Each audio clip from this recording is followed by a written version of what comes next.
What up? This your boy from it's your boy CJ, good fella from Colossal Boxing, and I'm here talking today about just the overall landscape of boxing and just all the news that I missed.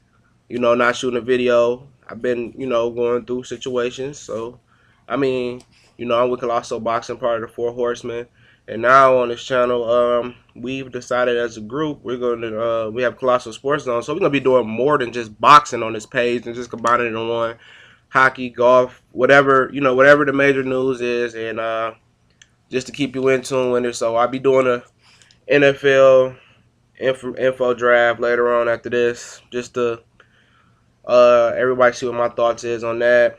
NBA playoff preview, just a couple things I missed up on the last few weeks, and I mean, let's get into this boxing, man.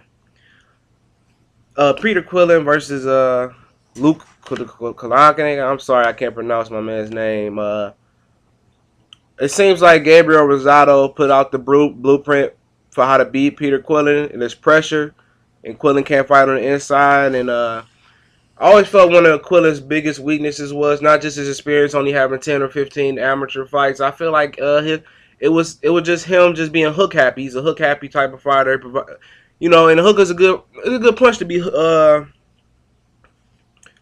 to throw a lot. Even lead hooks, check hooks, 1-2-1-3. Throwing a jab out and jabbing in hook to blind him. It's a good punch, but his straight right hand is so garbage. And I think Rosado exposed that he can't fight on the inside. Like, he developed a better uppercut this fight. He can clearly fight backing up, but once you pressure him and gets him against the ropes, he doesn't know how to hold and turn off the ropes. He doesn't know the veteran tricks, and that's come to inexperience. And he would be crazy to fight Gennady Golovkin or even Miguel Cotto. He might be crazy to fight Cotto, even if Cotto some miracle how beats Sergio Martinez. And it'd be crazy to beat Sergio Martinez. He needs more schooling in the gym. He's not ready. But for somebody with 10, 15 amateur fights and had a late start, I mean, he has skill. Some skill. Throws a good uppercut. Good hooks. Can fight backwards. Most guys can only fight coming forward. And then he just had to learn the opposite of going forward and being more dominant. And big up to him. And fight Danny Jacobs. That'll be a good fight. Or Curtis Stevens. He might be a little bit too big for Curtis Stevens. But, Curtis Stevens brings the pain. And Danny Jacobs is a skillful fighter that overcame cancer and overcame a wake-up call from Demetrius Pirog. That's a conversation for another day. But then we're going to get into talk about my boy Shawn Porter.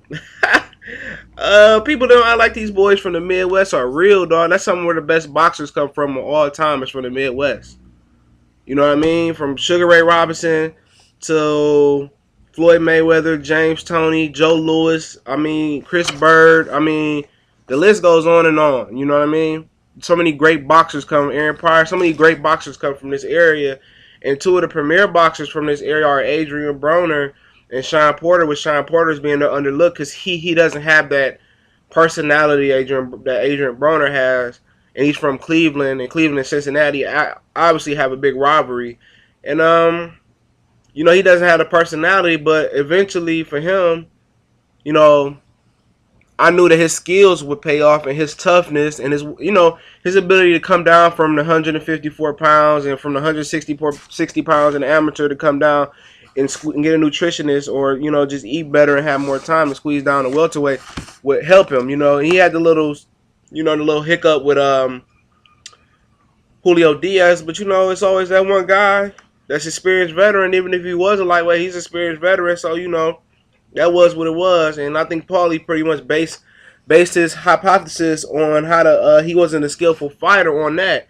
But as you can see, Shawn Porter came out with a game plan. Everybody was just talking about people that don't know shit about boxing. We're talking about how he just was just leaping in and being a wild man.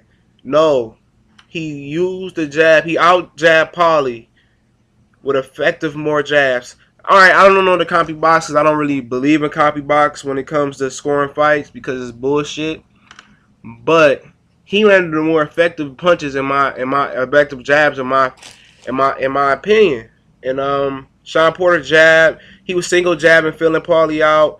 Then when he doubled and tripled the jab, he was noticed policy was so his jab was so powerful, similar to Gennady Golovkin's jab. It was a nice power jab, but it had more speed on it. His jab had more speed on it than Golovkin's jab had on it, and it threw Paulie off. And Paulie starts backing straight up, and when Paulie started backing straight up, he started throwing the jab to the body, even if he wasn't landing to the body. And then when he had duck and get out, give him that angle so he can't get hit with an uppercut or even though he wasn't worried about Paulie's power, he was leading off with right and left hooks, and that's what did it for Paulie. He was moving straight back, trying to get away from the jab to the head and the body, in the double and the triple jab that he was going straight back into left and right hooks. So that's what ultimately did Paulie in. The hooks were short, sharp. He like Shawn Porter's punching with more authority. And when he won that title from Devon Alexander, his confidence went up so high that I think he's going to be a tough out, and he's a real player in the welterweight division. And, he had to fight Kell Brook next.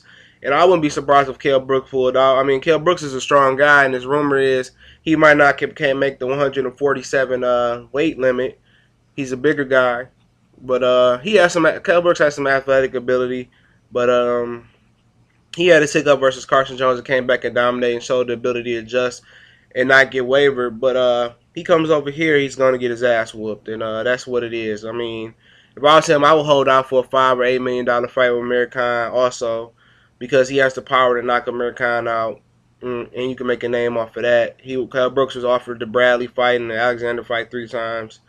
Last time he pulled out in Detroit, which I paid to go, but it was okay. But that's that, and then we can hop on into this Julio Cesar Chavez Jr. deal with Al Haymon for $47 million. That offered him $47 million to come over here, which would put him in the race for super middleweight, light heavyweight, and maybe I think really the thing is when Canelo Alvarez, if he beats Lara, and he maybe if he does, whatever happened to Lara, he moves up to 160 because he can't make the 154-pound limit. That's why it's at 155 pounds with Lara right now to fight July 12th, Canelo and Lara. He can't make it. I see Canelo and maybe Chavez Jr. fighting at 165. Maybe that's where the $47 million and where Golden Boy can and Al Haymon can recoup that money at. Maybe a fight with Chad Dawson. Maybe a fight with Bernard Hopkins. Maybe a fight with Edwin Rodriguez. I mean, it's a lot of fights over here now that Al Haymon has monopolized the light heavyweight division and the super middleweight division, basically. And maybe he can get a fight with Brian McGee if he stays with HBO. He's with Gary Shaw. Maybe Gary Shaw can bring him over there. He's trained by Virgil Hunter. Real skillful fighter. Probably the best skillful fighter he has outside of Andre Ward. So, that's just Chavez Jr. because Bob Arum wanted him to sign for big money. I mean, well, not sign to get big money. He wanted him to sign up for a contract. Typical Bob Arum shit. Sign a contract extension because his contract ends in 9 months. So what Al Haymon's probably going to do is give him $47 million. 9 months is probably $100K, $150K, maybe $250K to buy himself out from under Bob Arum. And then he go over Golden Boy, and it's a lot of big fights over there. None bigger than Canelo Alvarez. That would probably rival a lot of pay-per-view records around the world if built up right. So that's another thing that's going on in boxing. And Devon Alexander versus Jesus Soto Crossroads fight. Good fight for Devon to come back in and just learn some things because Soto Carras is a warrior. Casual fan dreams, and people wonder why he continues to get more fights out here. Is because he's fan friendly. Beat the shit out of Andre Berto. I mean, he lost his Keith Thurman, but he's very, very fan-friendly. Brings a fan-friendly style. And he's going to pressure Alexander, see what Alexander has learned about infighting and keeping the range and being more disciplined. See if he can move forward and be a little bit more aggressive like the old Devon Alexander was. And then, he lost a little bit of his mojo after the Tim Bradley fight. But Devon has all the skills. I mean, he's one of the most skillful fighters in the world. So, I mean, we see where it ends up for Devon Alexander versus Soto Carras. It sounds like it's going to be on. It might be a main event, or it might be the opening fight for Gary Russell versus Vasyl Lomachenko, which is a good fight and a fight that everybody wants to see. Lomachenko showed me a lot of things. I wasn't a believer. I don't believe in giving a guy a title shot after being 1-0, but he showed me that he's tough juice. He showed me he could sit in there and versus a bigger man that came in more heavier and didn't give a fuck about his title anymore. No, he can't make the weight. And it was, and the boxers around the world felt like Orlando Salidos was being disrespected by having to defend his title versus a guy that was 1-0. Orlando Salidos, he did what he did, went to the body, and he beat up Lomachenko widely in my eyes until the last round. Lomachenko finally let his hands go and hurt him. Could have put him out of there. Lomachenko looks like he was in condition. He took all the body shots well. It was just like he was trying to pace himself not to throw too many punches, and probably just an amateur style. He didn't punch through his target like he should have, commit to his punches to the last round. But if we would have committed to his punches earlier, maybe we got Salido out of there. But with Gary Russell, he's not testing either. He might as well be a fucking 1-0 fighter. I mean, he hasn't fought anybody. 8-rounders, 10-rounders, 6-rounders. This dude just went 8 rounds like a couple months ago on Monday night on Fox. He finally steps up. We don't know about his chin. We seen Lomachenko take some good shots. What the fuck? It's time for him to step up. And people favoring Gary Russell, like, yeah, he's the truth. He's more tested. Really, he's not. He has more battle tested, as far as no headgear on, but he hasn't really did shit. What has he done in the pros? Shin looks kind of weak, susceptible to hand injuries, but he has talent, and he's wild. And I can see Lomachenko with a real chance of putting him out of there. And that's going to be at the StubHub Center as a co-feature. It's not going to be a main event.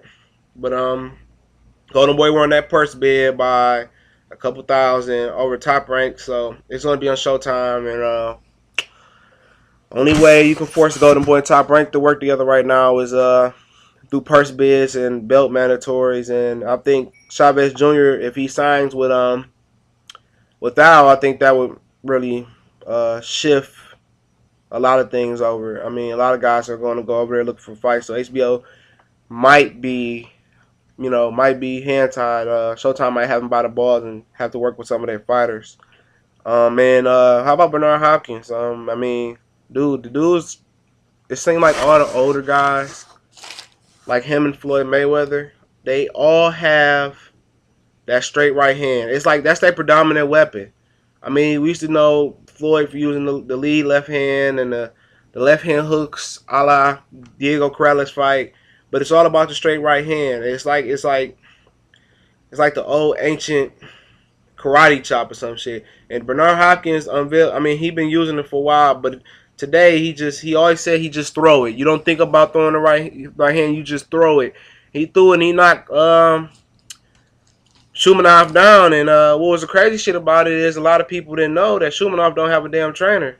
He's a smart guy, master's degree in accounting and all these different degrees before he hopped into boxing. But for you to be, self-centered and spoiled like Nazeem Richardson said, because he should train him, and self-absorbent and not to have a trainer is pretty much bullshit. And, he did good, held his own early, but when B-Hop makes an adjustment and knew that right hand was coming all night, it is what it is. He got his ass whooping. Big ups to B-Hop, and maybe B-Hop Adonis Stevens coming out because B-Hop beat Fofana, whatever his name is. Adonis beat Fofana in May. And, I want to hop into, I'll do another video, but I want to hop into about Keith Thurman. Julio Diaz. It's a decent fight, and you have Lucas versus John Molina. I'm going to get on that video and have Omar Figueroa fighting somebody. But just about Keith Thurman right now. Holler at him on my Facebook page, and I'll get that information later. Talk to Lil Jon because I believe Shawn Porter would beat him. Keith Thurman said it's easy work. They come up in amateurs together. He's easy work. His dad and him is avoiding him. And, I have to agree. Maybe I have to agree. It might be a bad stylistic while for Shawn Porter, but Shawn Porter's so tested, and he's just physically as big as him. And it's a fight everybody want to see. Golden Boy gave us Canelo Lara. And big ups to Canelo for being a fucking boss because, man, this dude didn't have to take that fight. He could have went up the middleweight and did some other things and all that other stuff. Canelo haters have nothing else to say about him. He's a fucking animal. He's a fucking boss. Stop fucking hating. I wasn't a believer, but he beat the shit out of Alfredo Angulo. He showed skill. He showed improvement. His confidence never wavered. He took the Floyd Mayweather 12, 15 million he made, learned from that schooling he got. And you know what I mean? He came in there and beat the shit out of Angulo. So that's, you know what I mean? So big ups to him for doing, doing that. And come on, Golden Boy, give us what we want. Give us that Keith Thurman, Shawn Porter fight, and the winner get Mayweather eventually, or maybe Amir Khan to get Mayweather, because Amir Khan beating Luis Collazo, that doesn't earn you a Mayweather fight. I mean, shit, you got like Luis Collazo as Andre Berto. That's how you get the Floyd Mayweather. You got to beat Berto to get the Floyd fucking Mayweather. You know that? Or beat Adrian Broner. You know what I mean? To get the Floyd Mayweather. But I'd rather see Khan versus Keith Thurman or Shawn Porter winner. But you know, Shawn Porter got that mandatory. But I'm expecting Kell Brooks to pull out, despite all the shit he talking. But man, I appreciate y'all. Remember, we have Colossal Boxing Talk on one page. Now we have Colossal Sports Talk Zone on this page, so it's gonna probably be a little name change, but it's still gonna be the same boxing. I'm giving you boxing, straight real shit. None of that personal shit that the other channels get into. I'm not beefing with other channels. I love the Boxing Voice. I love E News. I love Enter the Arena. All those guys inspired me to do this, so it's just love, brotherhood. I don't even look at those guys as competition. I look at them as inspiration. You know what I mean? I have no beef with any of those guys. I want to be on that pedestal one day and hit 1 million views and all that other good stuff. But you know, right now it's my passion. I love to do what I do, and I appreciate for everybody that tunes in and shows me love on my Facebook page and the Colossal Boxing Talk family and the whole Colossal family. Everybody that pitches in and just helps me get through the time. Show me what I have to do to get to the top, and it's not easy. It's not easy game planning with 3 other guys. We all have different interviews and different views and stuff. And we have boxers interviews coming up, but that's something that we might put on hold and try to build our brand. And we need you guys to just continue to support the movement, man. And go to our like page on Facebook, Colossal Boxing Talk, and Colossal Sports Zone for all your other sports needs: baseball, hockey, basketball, golf, American football. I mean, whatever you like to do, man. We keep it 100, man. From straight personal views and predictions, I leave all the bias and racism out of it. I love all fighters, no matter where they come from. And thank you guys, man, just for the support and all the views you give me. Even if it's 1 view, I appreciate the 1 view. And you have to start from the bottom. You know what I mean? And then maybe one day I can say I'm here. I'm up there, you know what I mean? But this is CJ, Goodfella, Space King. You can find me at Facebook at that name. I told you to hit the like button. Shout out to my boy Jarrell Jasper and my boy Michael Turner and Miguel Monty Mouse. Shout out to y'all, bros. Shout out to Nice Boxing. Go to niceboxing.com. They got the real shit, the real articles, the real lowdown, the real predictions. I mean, shout out to Sugar Floyd Jones and his brother Lloyd Knight, and Justin and Joe Boxing, all you guys over there that's doing the Nice Out Boxing thing. Those dudes are fucking cool. And what else? Just support the movement, man. I mean, if you want a good boxing group, you can come join my boxing group, Dreams and Nightmares boxing group. We're building that brand up. Just where we can chop boxing up and just talk different stuff. Females are welcome. I love the female boxer followers. If you're a female boxer follower, definitely send me a friend request, and that kind of gets me motivated. So I'm gonna do some more videos. So let me, do my thing, and we gone.